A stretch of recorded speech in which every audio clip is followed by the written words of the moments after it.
want to grow up. I want this to be a nightmare. I don't want this to be my life. It was a diagnosis no family should have to take on. A 48-year-old husband and father of 3 diagnosed with terminal brain cancer. His wife taking to TikTok to grapple with her grief. It's just hard to have this life and have absolutely nothing in my control. But what no one could have predicted, the next step she would take, murdering her husband and 2 of her 3 children, leaving behind only one cryptic TikTok to make sense of it all. I have been struggling so much and really depressed and just have really become reclusive. We all heard it from Emily Long's mouth. She needs to grow up. She wanted it to be a nightmare. And a nightmare it was, and a nightmare it continues to be. She also stated in another TikTok post that she should not have life this hard. That statement is direct evidence that she did not suffer from a case of mental illness, but she suffered from a case of self-pityness and also a case of selfishness. Miss Long could put out a GoFundMe to help her situation, but she was too prideful. Most prideful people are fake anyway. So she really couldn't ask for help because she made herself seem like she was more than what she was. But I don't really want to go there right now. My thing is this. I'm going to tell you why she did not kill that 3-year-old, but took the other 2 kids with her. Are you ready for this here? Based on information and belief, I believe that Derek Fisher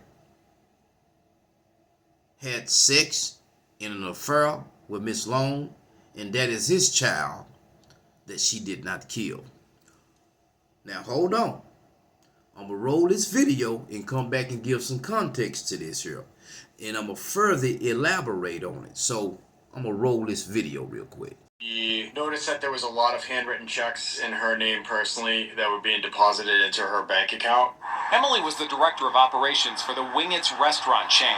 And earlier this summer, owner Derek Fisher says he started noticing significant accounting inconsistencies. What we came up with is it started in January 2023. And over a period of that time up until July this year, there was over $660,000 that were taken. Fisher says he tried to get answers for weeks before turning to police, and he gave it time because he knew Emily's husband was battling a brain cancer diagnosis. And giving her circumstances with her husband, I was trying to be considerate and patient. On August 18th, Fisher woke up to the unthinkable. Emily, her husband, and 2 of her young children were found shot dead in their home, and Emily was suspected of pulling the trigger. I was completely devastated and heartbroken. I cared deeply for her and her family. I was around all of her children as they grew up. Emily's 3rd child, a toddler, was not hurt, and now her boss can only focus on that boy and not the financial loss his company has suffered. Anything that's left should go to that child. He deserves all of it. It's not fair to him. He didn't make this happen. He didn't deserve this. Now, did y'all hear what Mr. Derek Fisher stated? He stated that over time they noticed a pattern of money embezzlement, but he didn't go to the police first. So he tried to get answers from her. Well, you run your company. I'm pretty sure you look at those accounts at least one time a week and you notice that the drop is not there. So why are you bending over backwards for Miss Long to find out where the money is when you know that the money has already been stolen? Let me put it another way. You see how Mr. Fisher focused his attention not on the money, but the toddler that was spared, saying that he deserved the money.